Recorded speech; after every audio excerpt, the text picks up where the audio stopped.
a partir de agora. Gestos de Amor. O livro dos Espíritos. Influência oculta dos Espíritos nos nossos pensamentos e nas nossas ações. Primeira parte, com Maristela Santos. Olá, companheiros. Hoje estamos aqui para dar continuidade ao estudo do Livro dos Espíritos. Estamos estudando o capítulo 9, a influência oculta dos espíritos nos nossos pensamentos, nas nossas ações.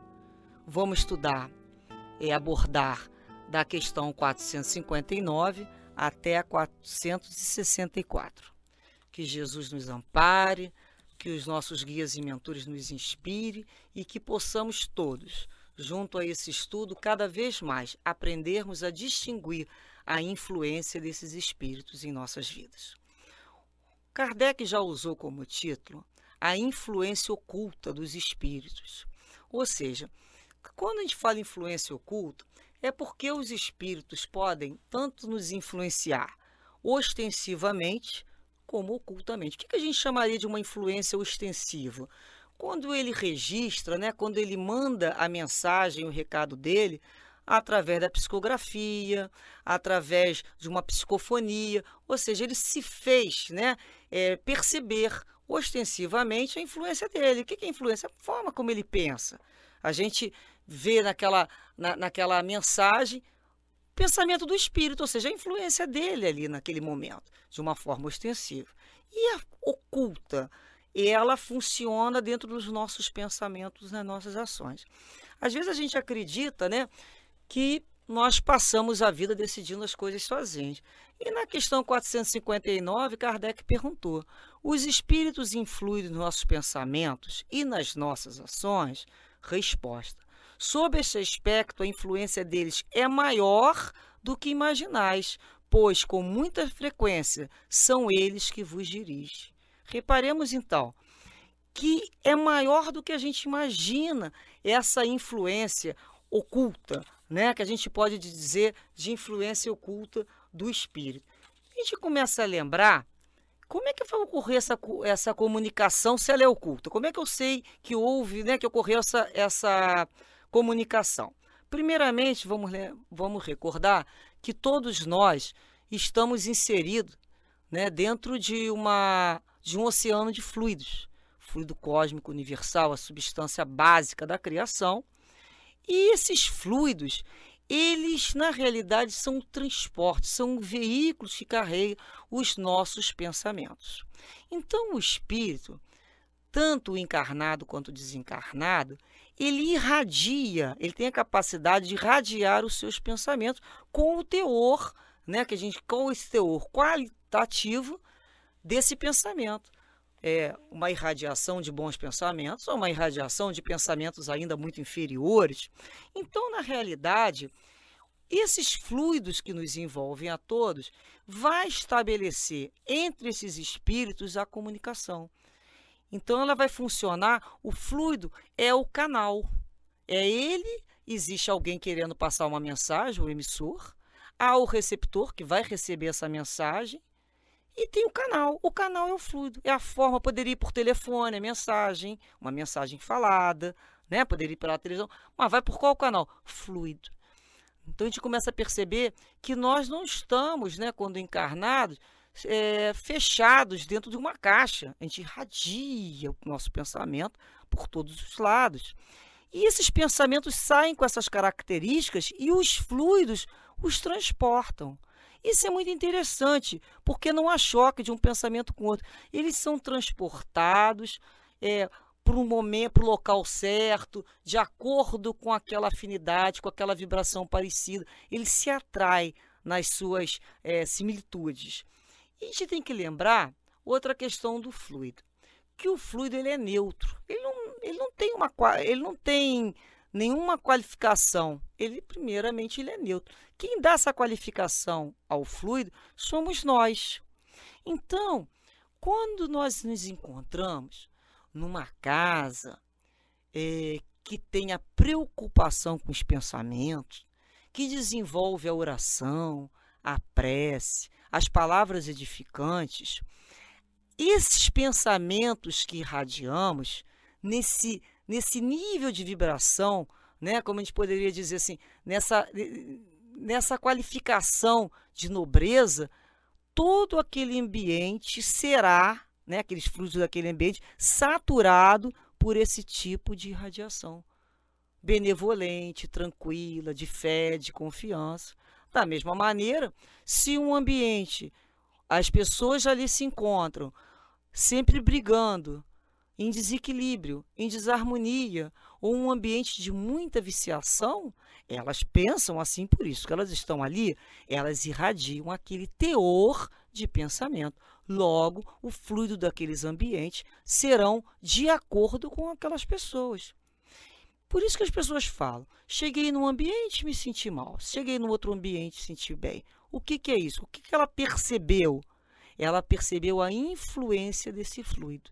Então, quando a gente está numa ambiência de espíritos que pensam, né, de acordo, né, com as leis de Deus, o que a gente sente nesse ambiente? Acolhido, tranquilo, pacificado, há um bem-estar, não dá vontade de ir embora. A gente, quando chega na casa espírita, não tem vontade de ir embora. A gente tem vontade de ficar ali. A gente foi acolhido, acariciado por aqueles fluidos. E diferente quando a gente chega num ambiente que o fluido é completamente contrário, a gente se sente mal. Por quê? Porque nós ressentimos esses fluidos. É como se nós fôssemos esponjas. E essas esponjas vão absorvendo esses fluidos ao redor. Se são bons, boa sensação. Se são fluidos desagradáveis, todo o nosso corpo está interligado, vai sentir da mesma maneira. Então, quando a gente pergunta, o que eu posso dizer sobre aquele ambiente? Depende. É agradável ou desagradável o fluido? Eu já consigo fazer essa percepção, independente do que as pessoas falam? Porque o que a pessoa fala é uma expressão, né, verbal, mas o que ela irradia de sentimento, de pensamento. Que às vezes a gente está perto de uma pessoa que fala uma coisa bonita, mas os pensamentos dela não são. Ela só está falando aquilo ali de uma forma hipócrita ainda. E o que a gente aprende? A gente vai aprender a ouvir além das palavras. A gente vai aprender a sentir o perfume de cada um, o tom daquele espírito que acompanha aquela criatura. Como é que a gente sente perto dela? Que sensação ela nos dá? E aquele ambiente? Então não precisa mais ninguém dizer para a gente que aquele lugar é bom, que aquela pessoa é boa. Nós mesmos vamos aprender a descobrir isso aí, né? A gente tem que aprender. Então a gente tem que lembrar que o tempo todo nós estamos interagindo, vivemos num mundo de interdependência. Ao mesmo tempo que eu coloco os meus pensamentos, eu irradio meu pensamento para o ambiente que me cerca, eu absorvo e vou passar a ingerir os fluidos daquele ambiente. Isso é uma troca, né? Então é natural que eu, de alguma maneira, quando eu projeto o meu pensamento através das minhas radiações, eu influencio alguém. É natural. Da mesma forma como eu absorvo aqueles fluidos, eu passo a ser influenciada. Então, eu tanto influencio como sou influenciada. Não existe, né, um lado só. O tempo todo nós estamos fazendo essa troca. Então, a gente pode dizer que houve uma comunicação oculta quando um espírito ele emitiu o pensamento dele, lá o desencarnado, que foi transmitido lá por aquele fluido, e eu registrei. E falei assim, que sensação boa, que sensação gostosa, que tranquilidade. Que foi essa influência? Positivo. Que tipo de comunicação oculta me chegou? De um espírito benevolente. Agora, estou num lugar, de repente eu começo a me sentir angustiada, taquicardia, oprimida. De repente eu começo a sentir uma raiva, eu não estava sentindo nada disso. Eu não estou com nenhuma dor. E começo a me observar. Espera aí, isso não é meu. O que ocorreu? Eu registrei a influência de um espírito. Tive lá um trimelique, né? A gente pode falar de um trimelique, senti aquele espírito passar. Ou seja, eu registrei. Então a comunicação foi completa, porque ele podia ter emitido o pensamento dele, teria sido transmitida a mensagem dele pelo canal fluido, mas eu poderia não ter registrado. eu poderia não ter feito essa percepção. Mas quando eu percebo, quando eu registro e falo, senti isso, ok, alguma coisa diferente, significou que a comunicação ocorreu.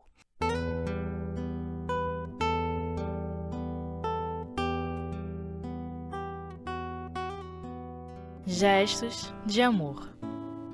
O livro dos Espíritos. Voltando então ao nosso estudo sobre a influência oculta dos espíritos nos nossos pensamentos e nas nossas ações, a questão da influência oculta, vamos lembrar que na nossa condição evolutiva, nós geralmente somos governados por 3 fatores específicos, né? Durante o dia, no nosso dia a dia. Como é que acontecem esses fatores? Nós temos um estímulo, temos a experiência e as inspirações. O que chamamos de estímulo? Estímulo é aquela circunstância que nos impele a pensar e nos pede uma decisão. Desde a hora que a gente acorda, né, a hora que a gente dorme, a gente é solicitado, a gente é estimulado a reagir à vida. Então, você tem que pensar, você tem que decidir. Você vai almoçar o quê? Você vai sair que horas? Você vai pegar que tipo de condução? Você vai usar que tipo de roupa? Você vai em que ambiente? São estímulos que eu tenho que responder à vida através das minhas decisões. Então, a vida, desde a hora que eu acordo, ela me dá um estímulo e eu respondo através. Eu sinto fome, eu tenho que tomar banho. São estímulos físicos, mentais e espirituais. Eu sou estimulada a responder. E o que acontece quando nos pede decisão? O que a gente utiliza naquele momento? 2 fatores, basicamente. Existem outros, mas vamos, de uma forma, consolidar isso aqui. Primeiro, a experiência. Então, quando alguma coisa me impele a pensar, a tomar uma decisão, eu busco dentro de mim a minha experiência, o conjunto dos meus pensamentos. O que eu sei sobre isso? Será que eu já sei responder isso aí? Eu já tenho vivência sobre isso aí? Então, são essas conquistas que o espírito já traz. Sei porque sei. Né? Às vezes a gente sabe fazer aquilo ali e alguém pergunta, como é que você aprendeu isso? Ah, não sei, eu sei fazer. Isso vem da alma. É um conhecimento que a gente traz da alma. Agora, quando, além dessa experiência, junto a essa experiência, adicionada a essa experiência, também tem a inspiração, que é aquela equipe de pensamentos alheios que se encontra ao nosso redor. Nós estamos sempre cercados de uma nuvem de testemunhas, como Paulo de Tarso nos falou. E esses fluidos ao nosso redor, que são outros pensamentos de desencarnado, nós ou procuramos ou aceitamos. Quantas vezes na vida a gente está ali falando com outra pessoa, vem alguém na conversa e se interfere, né? Olha, eu acho que você devia fazer isso, isso e isso. E aí a opinião daquela criatura, que ela tem que ser respeitada, mas não valorizada por ser um desencarnado. É a experiência dela, o pensamento dela. E nesse momento, o que acontece? Parece que muitos pensamentos nos acordam ao mesmo tempo sobre aquele mesmo assunto. Uns falam assim, vai para a direita, outro fala, não, vai para a esquerda. E uma mistura danada. E a gente às vezes não sabe qual é o nosso e qual que é o do espírito. Se tem essa inspiração e tem a experiência, quando eu vou saber distinguir isso então? De outra maneira, como é que eu sei se essa inspiração que está me chegando é de um bom espírito ou de um espírito ainda inferior? Então, quando vem esse conjunto de ideias, né, que nós o tempo todo estamos unidos, esses vários tipos de pensamento, de amigos, e são essas ideias a se combater. A gente começa a perceber sempre o seguinte, que tudo que inspira o bem, o bom e o belo é uma influência positiva. E simplesmente a ausência do bem, não precisa ser o mal, a ausência do bem significa que aquele aconselhamento está vindo de um espírito ainda inferior. Ainda é uma má inspiração. E nesse momento, como é que eu faço? Como é que eu vou saber, em cada caso, perceber o que é, né, essa dinâmica, um bom espírito ou não é um bom espírito?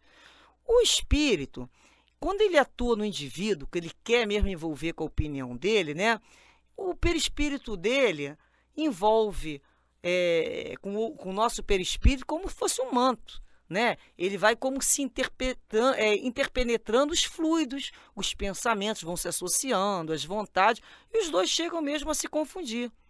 Então, quando essa atuação ela é suave, né, benfazeja, ela não vai impelir o indivíduo senão a prática de atos bons. Sempre atos bons. O benfeitor espiritual simplesmente aconselha e diz para você, meu filho, está aí, ó, aqui uma boa inspiração, olha aqui esse livro. Agora, ele não nos força. Agora, quando existe aquele constrangimento, aquela ideia obsessiva sobre um determinado assunto, que o tempo todo fica ali com a gente, isso a gente já sabe que é uma inspiração negativa. Repare que a minha experiência, às vezes, eu sei mais do que aquele espírito. Em determinados assuntos, eu posso, na minha área profissional, ter uma vivência em várias reencarnações naquele setor, que aquele espírito vai me dar uma opinião que é a opinião dele, mas eu prefiro a minha. A minha está baseada em experiências. Então, não é o fato dele ser um desencarnado, né? Porque todos nós somos espíritos. O encarnado e o desencarnado. A única coisa é que ele não tem corpo. Mas ele não passou a ser o sábio, ele não passou a ser santo. Por ele ser desencarnado, não significa necessariamente que subitamente ele se transformou. Ele tem uma dificuldade dele. Ou não, já é um espírito evoluído. E o que nos cabe, então?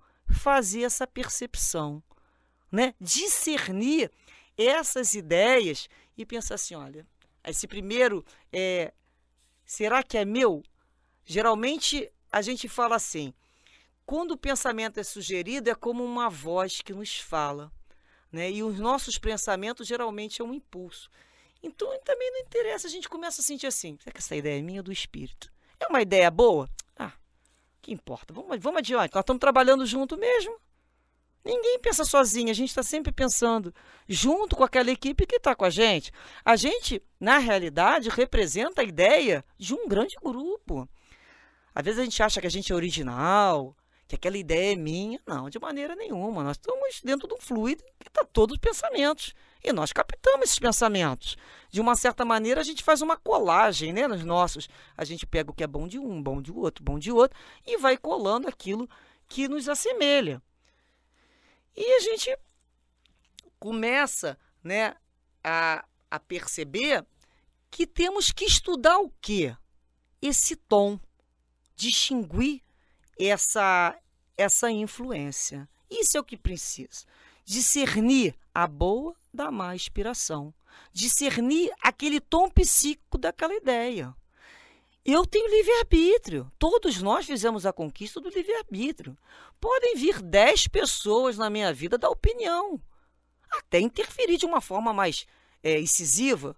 Mas reparem bem, é a opinião delas. Sou eu quem decide qual delas eu vou acatar ou se eu não vou acatar. Então, algumas influências chegam até a ser arrastamento, sim. O arrastamento existe, mas não é irresistível. Então, eu tenho que não ter a impulsividade de fazer decisões, de ter decisões. Eu tenho que aprender a refletir. Ver se aquilo é bom, se aquilo atrapalha alguém. Isso é que é importante. Então, vamos imaginar uma mente ociosa e indisciplinada, né? Como é que a ideia perturbadora chega? Ela registra logo aquela ideia chegando, a ideia perturbadora chegando, porque ela recebe o impulso daquela ideia. É como se fosse assim, olha um livro, olha uma conversa, olha uma propaganda, olha não sei o quê, e aquelas ideias estão nos chegando à nossa mente, a gente vai lendo, vai ouvindo, e é como se a gente falasse assim, entra aí, conta aí o que você quer falar. E a gente permite, é uma recepção mesmo, como a gente ficasse assim no balcão da mente, houve um estímulo, uma circunstância que me fez pensar, eu peguei a minha experiência, que são meus próprios pensamentos, e vem essa equipe de pensamento alheio ali me inspirar. Né? Eu recepciono essas ideias. O que você tem aí? Aí ele fala, isso, aquilo outro. E eu começo então, como qualquer consumidor, a discernir o que eu quero e o que eu não quero. Ou aquilo que eu ainda tenho, sim, desejos, mas que já distingo que me fazem mal. Não é assim? A gente gosta de determinado tipo de alimento, mas o médico nos falou, olha, esse alimento está te fazendo mal. Então, eu vou fazer uma reeducação alimentar. Da mesma maneira, se aquele tipo de pensamento eu gostava, que eu tinha afinidade com ela, hoje eu sei que aquilo faz mal. Me faz mal, porque eu entro na vibração daqueles espíritos. Então, eu não quero mais. Então, é como se viesse uma pessoa na minha casa e falasse assim, a senhora quer comprar isso? Quer comprar aquilo outro? Quer comprar aquilo outro? É uma série de solicitações. Nós saímos por aí comprando tudo? Não. Isso aqui me interessa, isso aqui não serve para mim, isso aqui é bom, isso aqui não é. É uma feira. A vida é isso mesmo. Às vezes a gente fosse uma das pessoas, é como se fosse vários espíritos nos estimulando a escolher os pensamentos deles. Portanto, nesse primeiro momento, vamos fechar sempre a ideia. O importante é lembrarmos sempre que a responsabilidade da escolha é individual. Independente se a ideia veio de um encarnado ou de um desencarnado. Temos o livre-arbítrio para acatar, aceitar, assim como para dizer, rejeito essa ideia. Essa ideia vai contra tudo da lei de Deus. Portanto, que Jesus nos envolva e nos ensine, estimule cada vez mais a discernir e escolher as boas influências. Que Jesus, então, abençoe a todos nós que temos a boa vontade de estudar e aprender.